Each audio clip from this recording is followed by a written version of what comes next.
guest list here today in this room. We have a large cross-section of global leaders in government, technology, finance, civil society.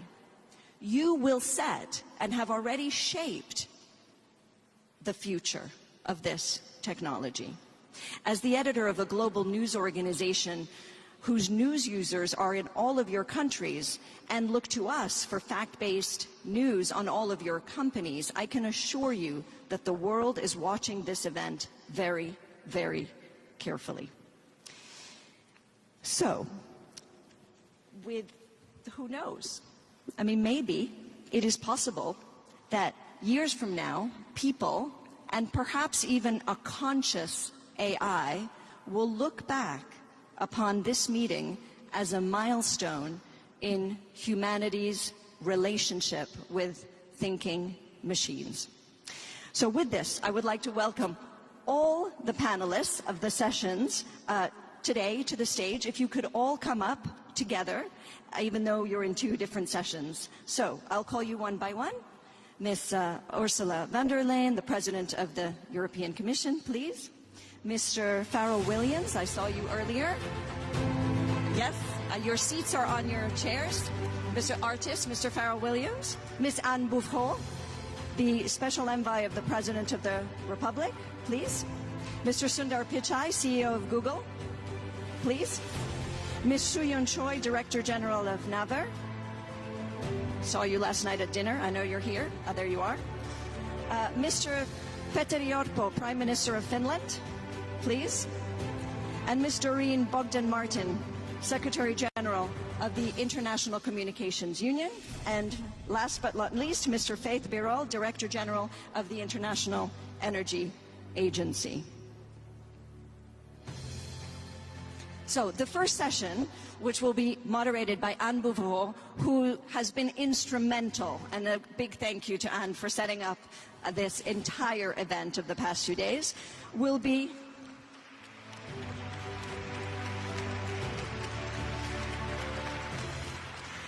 about unlocking the opportunities of AI. So with that, Anne, over to you.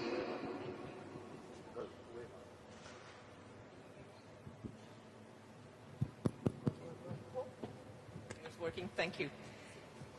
Thank you so much. Good morning, everyone. Thank you so much for being here. This notion of unlocking opportunities and shared progress has been our driver towards the preparation of the summit. Throughout all the preparation, the trips that I have taken, I have heard all over the world everyone telling me we want to be part of this AI revolution. We want to be able to develop our own solutions, we want to be actors, we want to be players, and we are looking forward to come to Paris to be able to have this discussion. So of course, there is great hope from AI. There's hope for progress in medical research, there's hope for progress in science, there's hope for new climate solutions.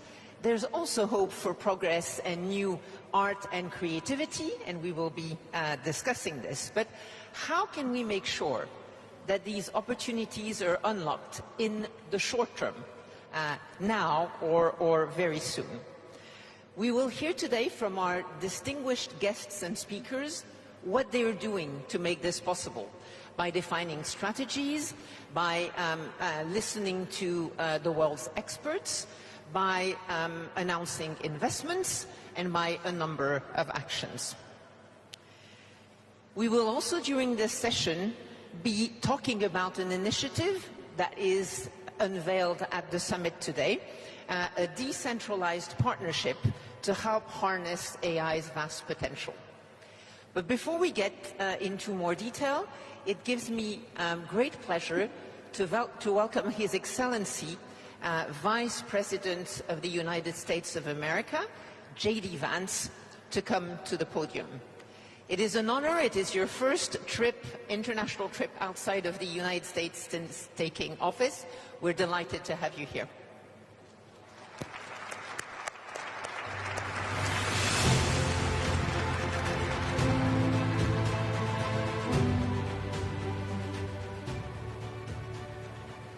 the kind introduction, and I want to start by thanking President Macron for hosting the event and, of course, for the lovely dinner last night. During the dinner, President Macron looked at me and asked if I would like to speak, and I said, Mr. President, I'm here for the good company and free wine, but I have to earn my keep today. And I, of course, want to thank Prime Minister Modi for being here and for co-hosting the summit, for all of you for participating. And I'm not here this morning to talk about AI safety, which was the title of the conference a couple of years ago. I'm here to talk about AI opportunity. When conferences like this convene to discuss a cutting-edge technology, oftentimes I think our response is to be too self-conscious, too risk-averse. But never have I encountered a breakthrough in tech that so clearly calls us to do precisely the opposite.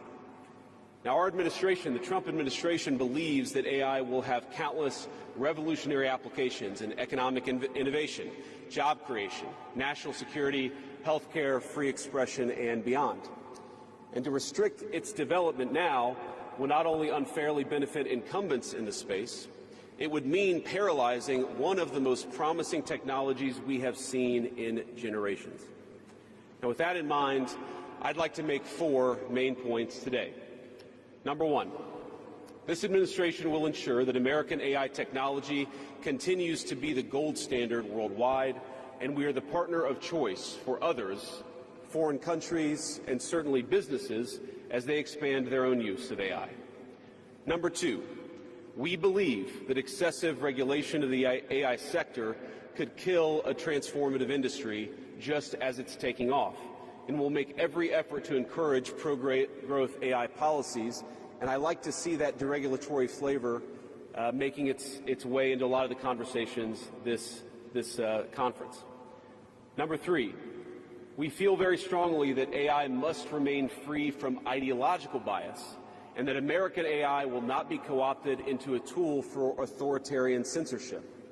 And finally, number 4, the Trump administration will maintain a pro-worker growth path for AI, so it can be a potent tool for job creation in the United States. And I appreciate Prime Minister Modi's point.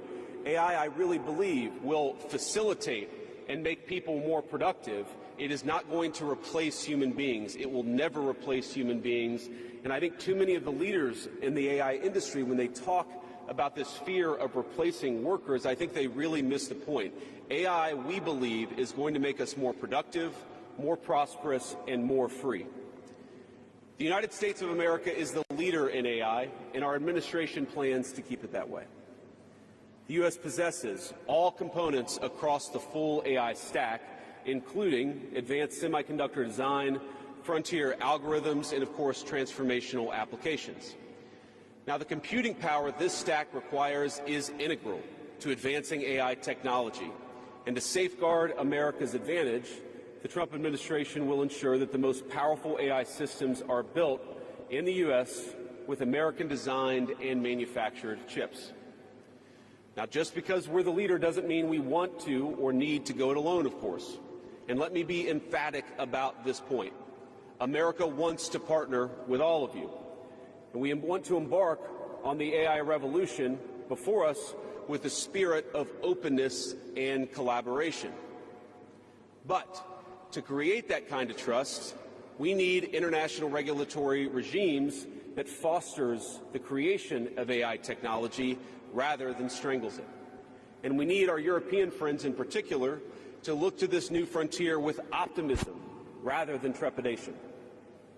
Now, the development of cutting-edge AI in the U.S. is no accident. By preserving an open regulatory environment, we've encouraged American innovators to experiment and to make unparalleled R&D investments. Of the $700 billion, give or take, that's estimated to be spent on AI in 2028, over half of it will likely be invested in the United States of America. Now, this administration will not be the one to snuff out the startups and the grad students producing some of the most groundbreaking applications of artificial intelligence. Instead, our laws will keep big tech, little tech, and all other developers on a level playing field. Now, with the President's recent executive order on AI, we're developing an AI action plan that avoids an overly precautionary regulatory regime while ensuring that all Americans benefit from the technology and its transformative potential. Now, we invite your countries to work with us and to follow that model if it makes sense for your nations. However, the Trump administration is troubled by reports that some foreign governments are considering tightening the screws on U.S. tech companies with international footprints. Now, America cannot and will not accept that, and we think it's a terrible mistake, not just for the United States of America, but for your own countries. The U.S. innovators of all sizes already know what it's like to deal with onerous international rules. Many of our most productive tech companies are forced to deal with the EU's Digital Services Act and the massive regulations it created about taking down content and policing so-called misinformation. And of course, we want to ensure the Internet is a safe place. But it is one thing to prevent a predator from preying on a child on the Internet, and it is something quite different to prevent a grown man or woman from accessing an opinion that the government thinks is misinformation. Meanwhile, for smaller firms, navigating the GDPR means paying endless legal compliance costs or otherwise risking massive fines. Now, for some, the easiest way to avoid the dilemma has been to simply block EU users in the first place. Is this really the future that we want? Ladies and gentlemen, I think the answer for all of us should be no. Now, there's no issue where we worry about more than regulation when it comes to energy. And again, I appreciated the comments of so many at the conference because they recognize that we stand now at the frontier of an AI industry that is hungry for reliable power and high-quality semiconductors. Yet too many of our friends are deindustrializing on the one hand and chasing reliable power out of their nations and off their grids with the other. The AI future is not going to be won by hand-wringing about safety. It will be won by building, from reliable power plants to the manufacturing facilities that can produce the chips of the future. Now, at a personal level, what excites me most about AI is that it is grounded in the real and the physical economy. The success of the sector isn't just a matter of smart people sitting in front of a computer screen and coding. It depends on those who work with their hands, even as robotics will change our factories. It will certainly make our healthcare providers better at treating diseases, but it will also depend on the data produced by those healthcare providers, by those doctors and nurses. I believe it will help us create and store new modes of power in the future, but right now, AI cannot take off unless the world builds the energy infrastructure to support it. Now, it's my view that tech innovation over the last 20 years has often conjured images of smart people staring at computer screens, engineering in the world of bits. But the AI economy will primarily depend on and transform the world of atoms. Now, at this moment, we face the extraordinary prospect of a new industrial revolution, one on par with the invention of the steam engine or Bessemer steel. But it will never come to pass if overregulation deters innovators from taking the risks necessary to advance the ball. Nor will it occur if we allow AI to become dominated by massive players looking to use the tech to censor or control users' thoughts. And I'd ask, if you step back a moment and ask yourself, who is most aggressively demanding that we, meaning political leaders gathered here today, do the most aggressive regulation? It is very often the people who already have an incumbent advantage in the market. And when a massive incumbent comes to us asking us for safety regulations, we ought to ask whether that safety regulation is for the benefit of our people or whether it's for the benefit of the incumbent. Now, over the last few years, we've watched as governments, businesses, and nonprofit organizations have advanced unpopular and, I believe, downright ahistorical social agendas through AI. In the U.S., we had AI image generators trying to tell us that George Washington was black or that America's doughboys in World War I were in fact women.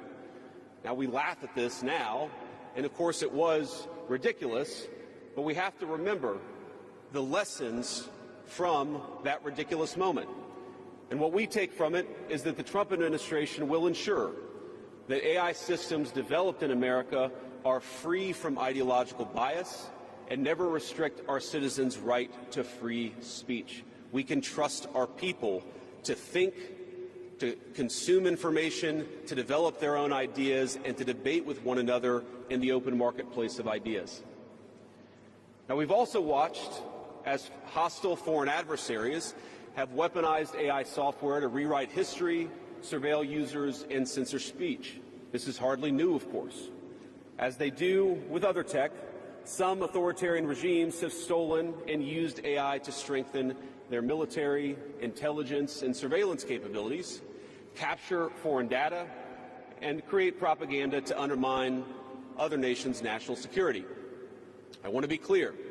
This administration will block such efforts, full stop.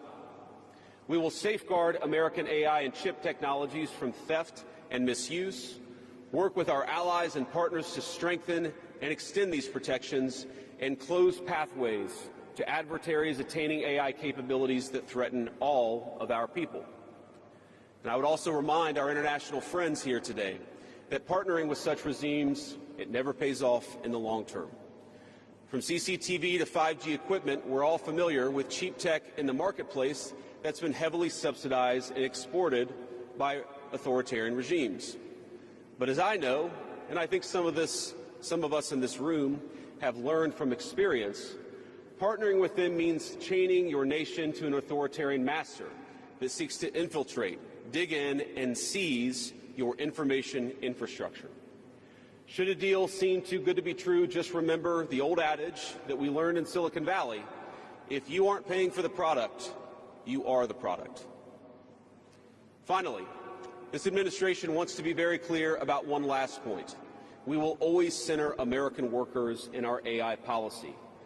We refuse to view AI as a purely disruptive technology that will inevitably automate away our labor force.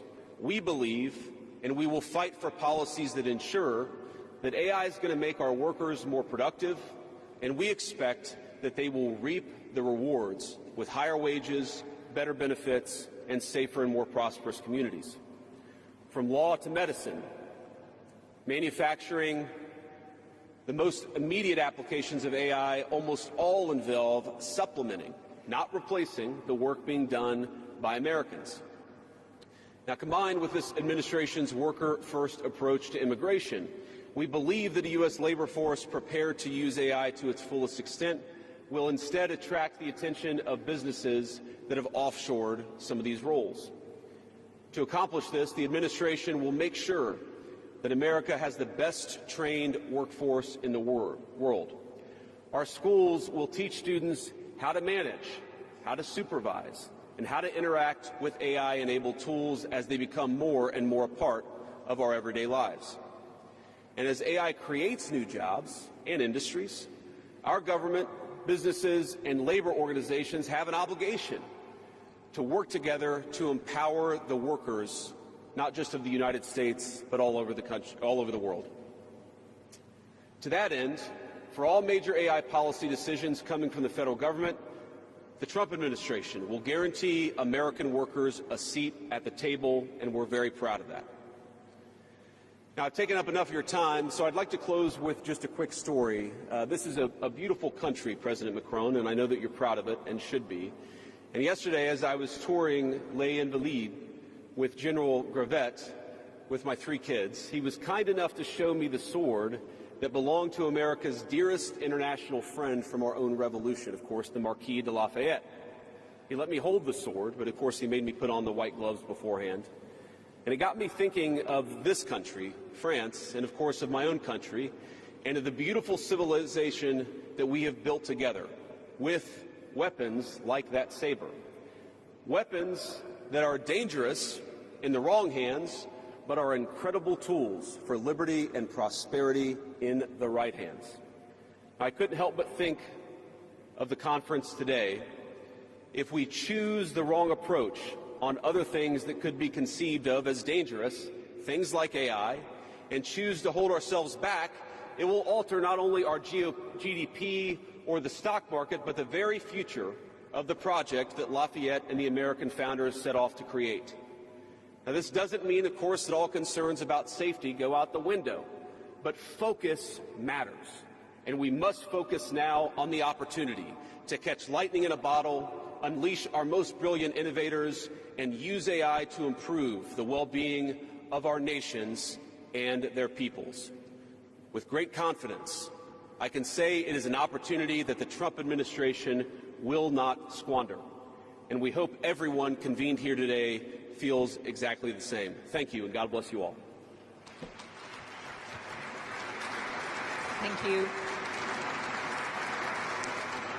you. Thank you very much for your comments. I would now like, it gives me great honor to call to the podium Her Excellency President of the European Commission, Ursula von der Leyen.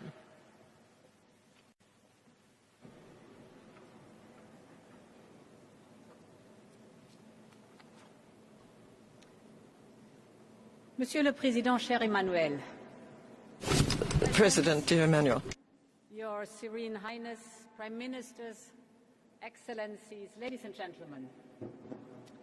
This is the third Summit on AI in just over 1 year. In the same period, 3 new generations of ever more powerful AI models have been released. Some expect models that will approach human reasoning within a year. Now, the past summits focused on laying the groundwork for AI safety. We built a shared consensus that AI will be safe and that it will promote our values and benefit humanity. But this summit is focused on action, and that is exactly what we need right now. The time has come for us to formulate a vision of where we want AI to take us as a society and as humanity. And then we need to act and accelerate Europe in getting there. And that is what I'd like to address today, Europe's specific place in the global race on AI. We want Europe to be one of the leading AI continents. And this means embracing a way of life where AI is everywhere. You all know that AI can help us boost competitiveness, protect our security, shore up public health, make access to knowledge and information more democratic. And this is what you, the entrepreneurs, the researchers, the investors, the business leaders are showcasing here in Paris and that you are doing every single day. This is a glimpse of the AI continent we want to become. Now, too often, I hear that Europe is late to the race, while the United States or China have already gotten ahead. I disagree, because the AI race is far from being over. Truth is, we're only at the beginning. The frontier is constantly moving. Global leadership is still up for grabs. And behind the frontier lies the whole world of AI adoption. AI has only just begun to be adopted in the key sectors of our economy and for the key challenges of our times. And this should be Europe's focus. Bringing AI to industry-specific applications and harness its power for productivity and for people. And this is where Europe can truly lead the race. So Europe has everything to gain. But of course we need our own distinctive approach to artificial intelligence. Too often I have heard that we should replicate what others are doing and run after their strengths. I think that instead we should invest in what we can do best and build our own strength here in Europe. Our own strengths are our science and technology mastery that we have given to the world. As this summit shows, there's a distinct European brand of AI. It is already driving innovation and adaptation, and it is picking up speed. So, what are the main features? First, European AI focuses on AI adoption in complex applications, using our unique industrial and manufacturing data and know-how. Second, European AI is cooperative. It brings talents together from different countries, from different sectors, from different backgrounds. It is that same spirit of our collaborative approach to science which has produced many a breakthrough and a huge pool of talent. Just think about Horizon Europe. And third, European AI embraces the power of open source. And open source can spread much faster along with proprietary systems. It is for all these reasons that the AI startup scene in Europe is booming. The number of unicorns has increased by 10 times in just a few years. So this European brand of open innovation is showing results. But now it needs to be supercharged. It needs to get a push.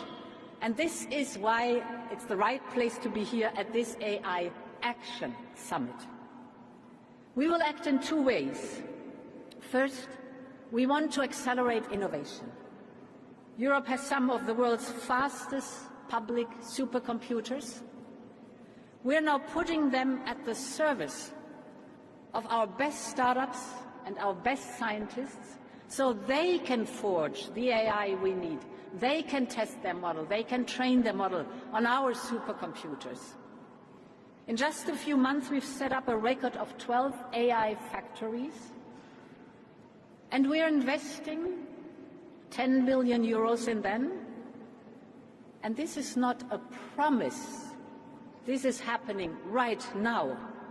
And it is the largest public investment in AI in the world. So this will unlock over 10 times more private investment. Our goal is that every company, not only the big players, can access the computing power they need. We want AI developers to compete based on how innovative they are, not just on their access to chips or the size of their financial firepower. And now we are also bringing AI factories to the next level, to AI gigafactories, very large data and computing infrastructure for very large models.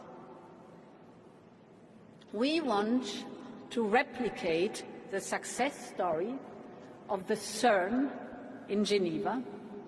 As you all know, CERN hosts the largest particle accelerator in the world, and it allows the best and the brightest minds in the world to work together. And we want the same to happen in our AI gigafactories. We provide the infrastructure for large computational power. Researchers and entrepreneurs and innovators will be able to join forces.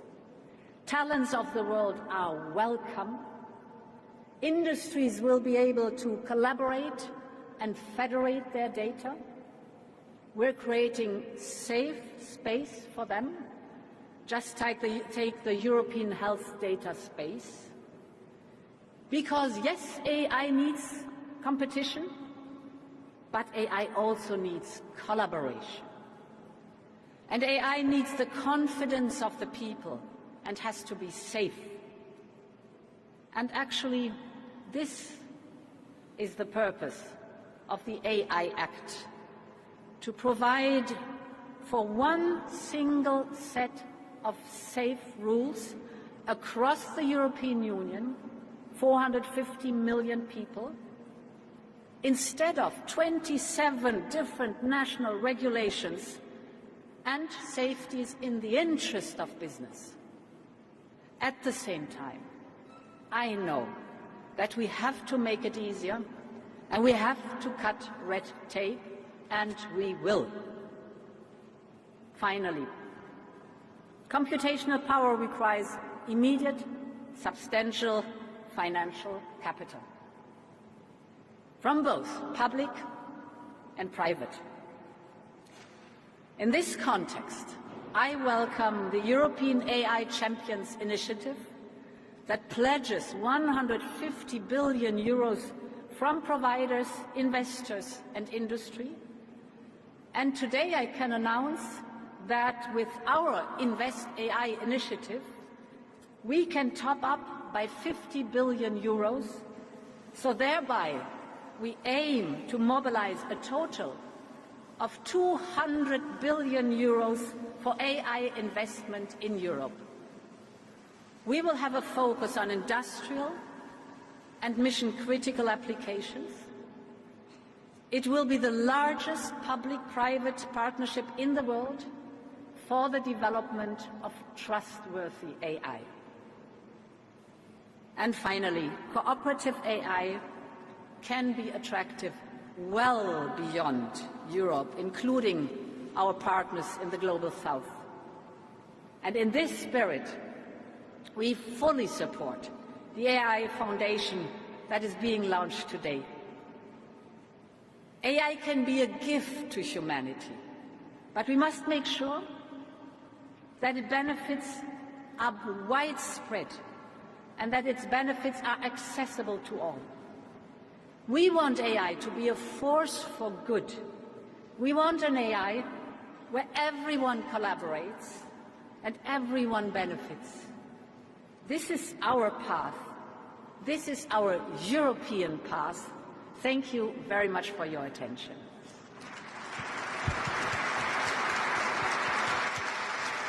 Thank you. Thank you very much, President von der Leyen, for your comments and for the announcements that you made today. It gives me great pleasure to continue this discussion on unlocking opportunities. And we've discussed the opportunities that we tend to speak about a lot in health, in a number of sectors. Let me maybe start by one of the not so obvious ones. Let's start with arts and creative industries. First of all, we have dedicated during this AI week a whole weekend to this topic of AI and art and culture. We have had both wonderful creations showcased by artists, but also discussions about the challenges that lie between AI and creation, because it's not always something that comes as the first example of benefits of AI. With us today we have Farah Williams. We're delighted to have you here. You're an extraordinarily creative artist, and so who better than you could share a few thoughts about AI and creativity. Farah, please.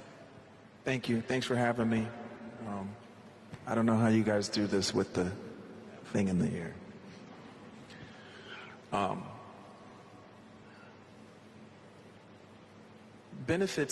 The benefits for me are very different than what we often hear discussed when people reference AI. Most of the time when we hear about AI, we hear mostly fears. It's going to take our jobs, it's going to take your job, it's going to take this, it's going to take that. And it's interesting to me because, you know, as we think about the preparedness for AI, we're worried about what it's going to do, but you have to remember who and what is going to be using it and for what reasons. People will need to use AI. They're going to need jobs. There will be jobs there for them.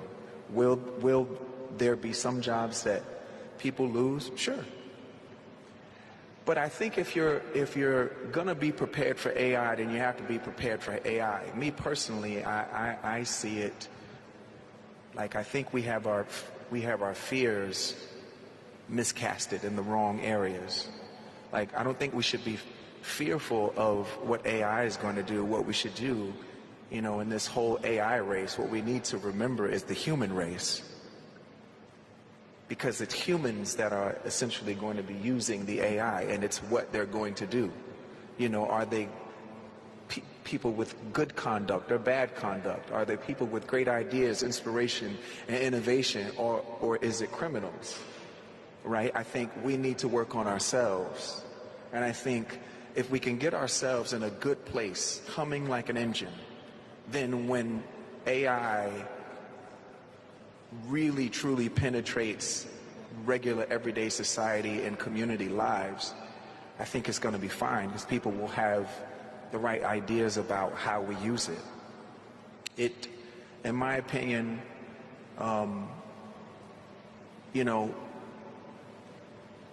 it's just like alcohol or a car or firearms. Believe it or not, it takes responsibility.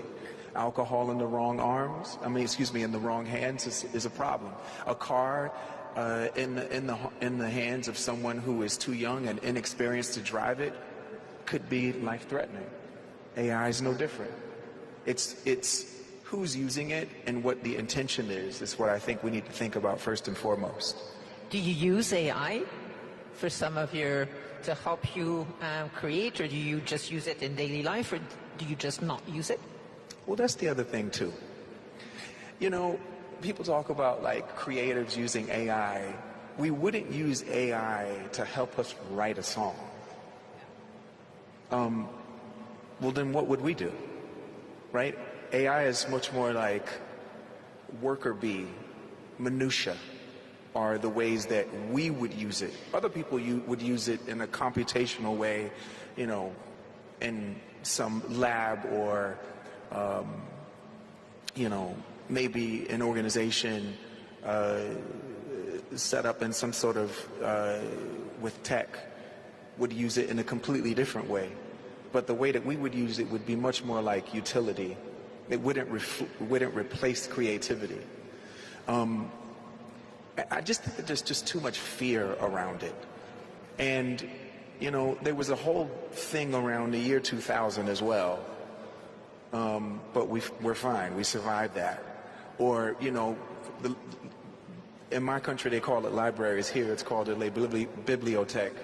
It's still there. You can go visit it.